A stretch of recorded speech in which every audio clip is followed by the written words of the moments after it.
Okay, emotional abuse and emotional manipulation and blackmail. This is another thing that I really dealt with a lot in my past relationship. And once again, I don't have any kind of medical training or anything like that. This is just talking about my experiences and what it looked like for me.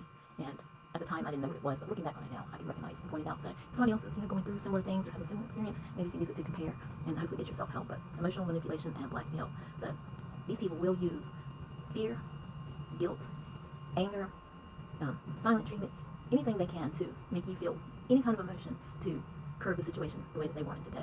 They can use fear by threatening, if you don't do this, this is going to happen. And it could be something to your pet, it could be finances, it can be school, work, anything, right? It's something that you fear losing or happening, and they'll put it out there that this is going to happen, if you do this, or in response to something that you've done that they didn't like. Anger is another big thing. It can include yelling, it can include screaming, name calling and stuff. But it can also just include like not doing anything directly to you.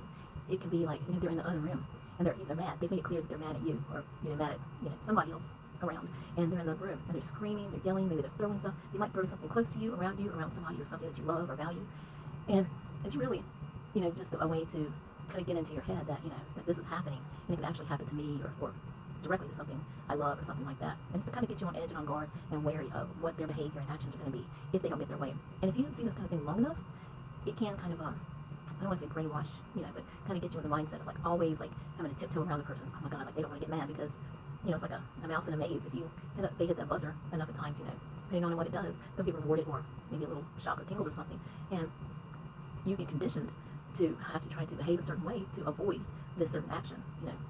Also, like emotional blackmailing goes along with that, and it could, in like my situation, it ended up being like all through the years. Like it started pretty early on, like right after we had our first child, or maybe before that. Emotional blackmail, like silent treatments, stonewalling, stuff like that. Like he would get angry and he would just sleep on the living room floor.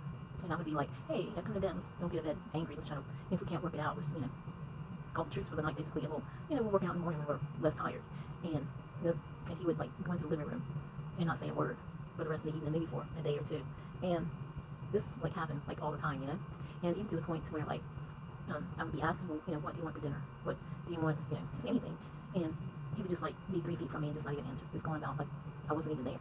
And especially I was pregnant, like when it really first started happening. And I can't tell you, like to the depths of my soul, like how that really hurt me and bothered me.